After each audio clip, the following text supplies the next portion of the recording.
नमस्कार, KP news 24/7 में आपका स्वागत है। मैं हूं अश्विनी आपके साथ। आइए सबसे पहले एक नजर डालते हैं आज के मुख्य समाचारों पर।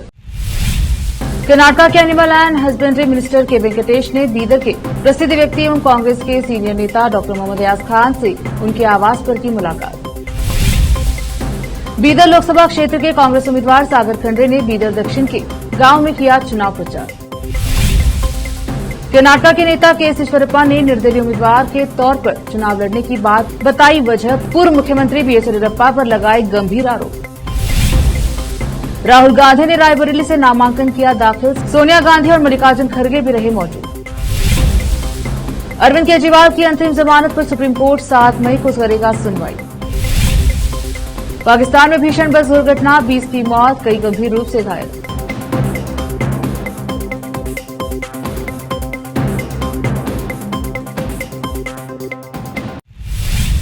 अब समाचार विस्तार से। कर्नाटक के एनिमल एंड हस्बेंड्री मिनिस्टर के वेंकटेश ने आज शुक्रवार को बीदर के प्रसिद्ध व्यक्ति एवं कांग्रेस के सीनियर नेता डॉक्टर मोहम्मद अयाज खान से उनके आवास पर मुलाकात की। इसके साथ ही एनएसयूआई के state general secretary Mohammad Firoz Khan से भी मुलाकात की। इस अवसर पर डॉक्टर मोहम्मद अयाज खान और मोहम्मद फिरोज खान की ओर से मिनिस्टर के वेंकटेश का सम्मान किया गया। इस अवसर पर मिनिस्टर के वेंकटेश ने डॉक्टर मोहम्मद अयाज खान से लोकसभा चुनाव को लेकर चर्चा की। इस अवसर पर डॉक्टर मोहम्मद अयाज खान के प्रशंसक उपस्थित रहे। इस अवसर पर मिनिस्टर के वेंकटेश ने केपी न्यूज से बात की। केपी न्यूज के संवाददाता असलम खान और कैमरामैन पुपराज का coverage. Yesterday I came here. I visited so many people and I met so many people in Bidar. We have got very good environment here to our party. I think we will win here. How many seats Congress will get in Karnataka? I think we will get more than 20. Now Mysore, ಹಳೆ ಮೈಸೂರು ಇಲ್ಲಿ ನಮಗೆ ಹೆಚ್ಚು ಕಡಿಮೆ ಒಂದು 10 ಸೀಟೇ ಬರ್ಬೋದು ಅಂತ ಅನಿಸುತ್ತೆ ನಮಗೆ. ಅಲ್ಲಿ ನಡೆದಿರ್ತಕ್ಕಂಥ ಇದರ ಮೇಲೆ will get there more than 8 to 10 seats in ಹಳೆ ಮೈಸೂರು ಭಾಗದಲ್ಲಿ. ಇಲ್ಲಿ ವಾತಾವರಣ ಚೆನ್ನಾಗಿದೆ. Is totally it's a good response from people for Congress. So we are expecting more than 20. If BJP comes in power, will change the constitution. Do you believe that? Yeah, they are for that. That's why they are asking for 400 above. Yeah. Amit Shah says Prajwal Revanna, Congress about the Prajwal Revanna, but how allowed to escape? Prajwal Revanna, after what he went back, we have constituted SIT now. They will bring him back. They will inquire and whatever it will come, they will see do to it. What is your next plan in Bidar, sir? Nothing. We have got only 2 days more. All the workers are working very hardly. That's what I think. I hope we will win. Thanks, sir. Thank you, sir.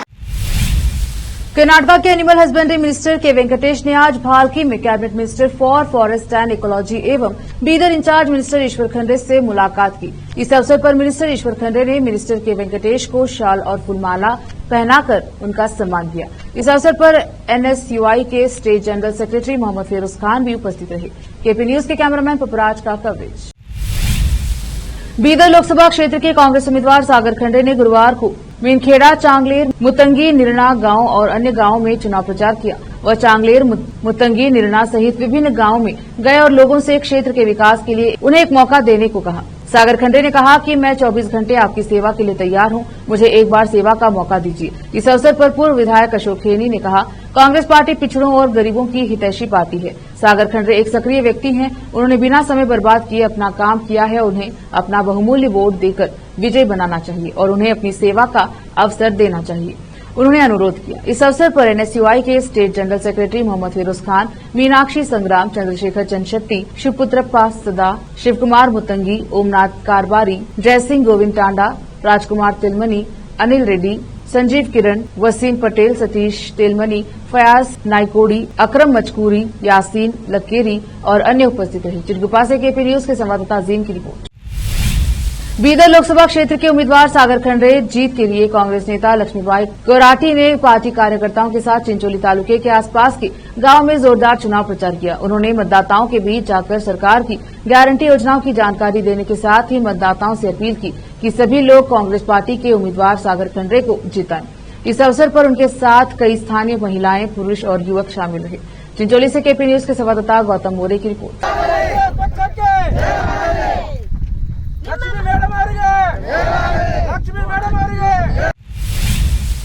Karnataka में भाजपा के निष्कासित नेता KS. Eshwarappa ने party के एक प्रमुख नेता और राज्य के पूर्व मुख्यमंत्री बी.एस. येदियुरप्पा पर हिंदू नेताओं को दरकिनार करने का आरोप लगाया है। उन्होंने इसी के साथ शिवमोगा से निर्दलीय उम्मीदवार के तौर पर चुनाव लड़ने के कारणों का खुलासा भी किया।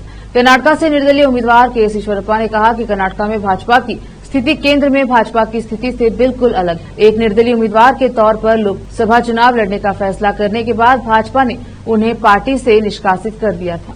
मीडिया से बात करते हुए उन्होंने कहा, भाजपा कर्नाटका में और राष्ट्रीय स्तर पर अलग अलग दिशा में जा रही है। कर्नाटका में भाजपा को विशिष्ट गुट नियंत्रित करता है। मेरा लक्ष्य कर्नाटका भाजपा को उनके प्रभाव से मुक्त कराना है, इसीलिए मैं निर्दलीय उम्मीदवार के तौर पर चुनाव लड़ रहा हूं। उन्होंने आगे कहा कि अटल बिहारी वाजपेयी, एल.के. अडवाणी और प्रधानमंत्री नरेंद्र मोदी ने हिंदुत्व के लिए महत्वपूर्ण बलिदान दिए हैं। संगारेड्डी जिला के जहीराबाद में आरएस पार्टी की ओर से ward number 7 housing board colony में लोकसभा उम्मीदवार के लिए जहीराबाद के विधायक के मानिकराव ने चुनाव प्रचार किया। उन्होंने कहा कि 4 महीने से तेलंगाना राज्य में शासन चला रही कांग्रेस पार्टी ने जो भी वादे किए वो पूरे नहीं किए। हर महिला के खाते में 2500 रुपए डालने का वादा और 200 यूनिट करंट की फ्री देने का वादा पूरा नहीं हुआ। कांग्रेस पार्टी ने जनता से धोखा किया है। इस अवसर पर पूर्व नगर अध्यक्ष सैयद मोहिउद्दीन, पूर्व नगर अध्यक्ष तंजीम, नगर महिला अध्यक्ष मंजुला, याकूब अब्दुल्ला, बंदी मोहन, रवि किरण और पार्टी नेता और कार्यकर्ता उपस्थित रहे। जहीराबाद से मोहम्मद नेमतुल्लाह की रिपोर्ट। रुकते हैं एक और छोटे से ब्रेक के लिए, जल्द लौटेंगे ब्रेक के बाद।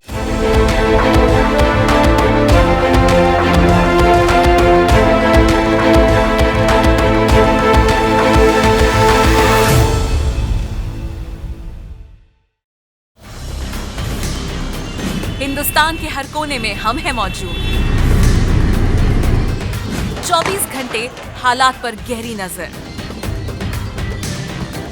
खबरों से जुड़े चुपते सवालात और आपको दिखाता है धार्मिक, सामाजिक, राजनीतिक, लोकल और इंटरनेशनल न्यूज की सबसे बेहतर कवरेज, जो आपको रखती है हर पल बाखबर। देश और दुनिया भर की खबर के लिए देखते रहें केपी न्यूज 24/7। ब्रेक के बाद स्वागत है आपका, देखते हैं समाचार।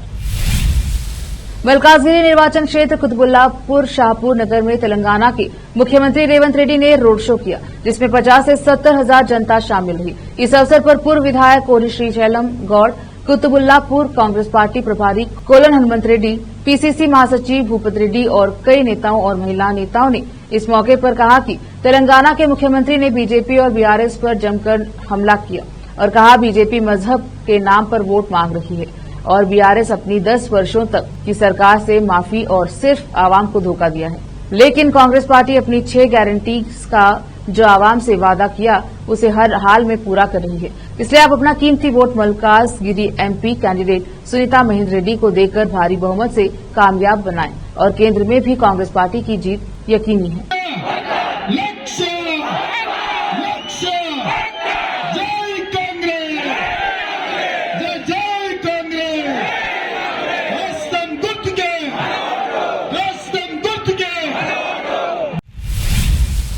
लोकसभा चुनाव के बीच प्रधानमंत्री नरेंद्र मोदी ने गुरुवार को एक निजी चैनल को दिए इंटरव्यू में खुलकर बात की है। इस दौरान जब पीएम मोदी से पूछा गया कि पार्टी और परिवार में टूट के कारण क्या एनसीपी और शिवसेना को चुनाव में भावनात्मक फायदा मिलेगा, इस सवाल पर जवाब देते हुए पीएम मोदी ने कहा कि बाला साहेब की शिवसेना हमारे साथ है और एनसीपी भी ऑफिशियली हमारे साथ है। एक निजी टीवी चैनल से बातचीत करते हुए पीएम मोदी ने कहा कि शिव सैनिकों के सम्मान के लिए जो शिवसेना काम कर रही है वही बाला साहेब की असली शिवसेना है और वो हमारे साथ है। इसलिए महाराष्ट्र का मतदान भावनात्मक रूप से हमसे जुड़ा हुआ है। प्रधानमंत्री मोदी ने उद्धव ठाकरे पर निशाना साधते हुए कहा कि लोगों को लगता है कि परिवार की सत्ता भूख के कारण इन लोगों ने बाला साहेब के सपनों को तोड़ दिया। पीएम ने कहा कि सिर्फ एक परिवार की भलाई के लिए और अपने बेटे का भविष्य बनाने के लिए इन लोगों ने ये काम किया। राहुल गांधी ने उत्तर प्रदेश की रायबरेली लोकसभा सीट से नामांकन दाखिल कर दिया है। इस दौरान सोनिया गांधी और कांग्रेस अध्यक्ष मल्लिकार्जुन खड़गे भी मौजूद रहे। कांग्रेस द्वारा उत्तर प्रदेश की रायबरेली लोकसभा सीट पर अचानक राहुल गांधी को उम्मीदवार बनाया जाने से सुर्खियों में रहने वाला यह निर्वाचन क्षेत्र एक बार फिर चर्चे का विषय बना गया। रायबरेली सीट से वीवीआईपी सीट भी कहा जाता है, जहां से पहले 2 आम चुनाव में राहुल के दादा फिरोज गांधी विजय हुए थे। रायबरेली निर्वाचन क्षेत्र में फिरोज गांधी द्वारा रखी गई मजबूत नींव को उनकी पत्नी व पूर्व प्रधानमंत्री इंदिरा गांधी ने और मजबूती प्रदान की थी। 1967, 1971 और 1980 के चुनाव में इस सीट पर जीत हासिल की। उत्तर प्रदेश के अमेठी लोकसभा सीट से कांग्रेस उम्मीदवार किशोरीलाल शर्मा ने शुक्रवार को यहां जिलाधिकारी कार्यालय में नामांकन पत्र दाखिल किया। शर्मा के साथ कांग्रेस के स्थानीय नेता मौजूद रहे। इससे पहले अन्य नेताओं और परिवार के सदस्यों के साथ अमेठी पहुंचने के तुरंत बाद पार्टी महासचिव प्रियंका गांधी गौरीगंज स्थित पार्टी कार्यालय पहुंची और शर्मा से मुलाकात की। उन्होंने पार्टी उम्मीदवार की जीत सुनिश्चित करने के लिए कार्यकर्ताओं को भी संबोधित। अब वक्त एक और छोटे से ब्रेक का, जल्द लौटेंगे ब्रेक के बाद।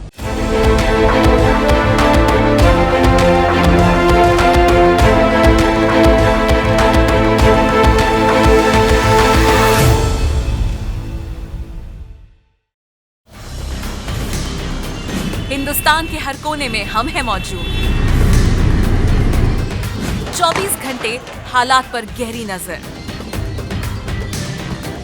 खबरों से जुड़े चुपते सवालात और आपको दिखाता है धार्मिक, सामाजिक, राजनीतिक,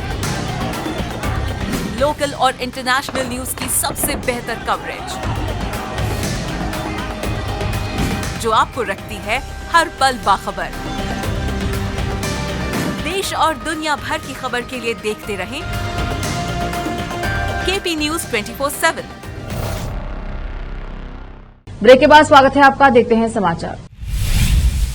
सुप्रीम कोर्ट मौजूदा लोकसभा चुनाव के मद्देनजर दिल्ली के मुख्यमंत्री अरविंद केजरीवाल को अंतरिम जमानत देने की संभावना पर विचार करेगा। जस्टिस संजीव खन्ना और जस्टिस दीपांकर दत्ता की पीठ ने आज कहा कि वह अंतरिम जमानत याचिका पर मंगलवार 7 मई को सुनवाई करेगा। कोर्ट ने जांच एजेंसी, प्रवर्तन निदेशालय और अरविंद केजरीवाल के वकील को तैयार रहने को कहा। अरविंद केजरीवाल को अंतरिम जमानत पर सुप्रीम कोर्ट 7 मई को सुनवाई करेगा।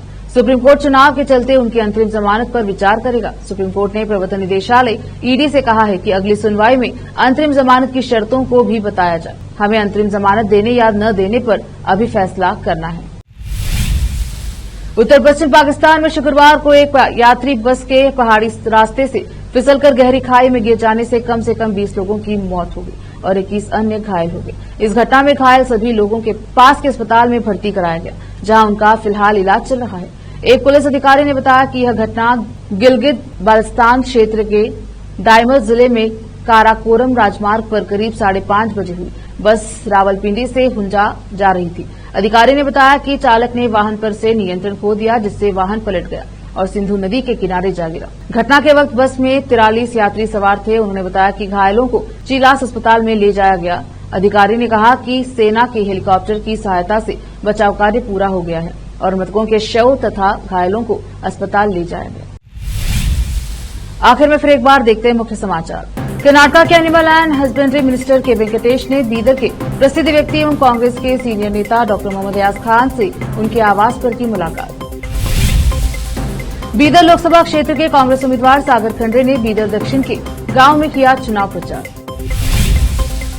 कर्नाटका के नेता के एस ईश्वरप्पा ने निर्दलीय उम्मीदवार के तौर पर चुनाव लड़ने की बात बताई वजह, पूर्व मुख्यमंत्री बीएस येदियुरप्पा पर लगाए गंभीर आरोप। राहुल गांधी ने रायबरेली से नामांकन किया दाखिल, सोनिया गांधी और मल्लिकार्जुन खड़गे भी रहे मौजूद। अरविंद केजरीवाल की अंतरिम जमानत पर सुप्रीम कोर्ट 7 मई को करेगा सुनवाई। पाकिस्तान में भीषण बस दुर्घटना, 20 की मौत, कई गंभीर रूप से घायल।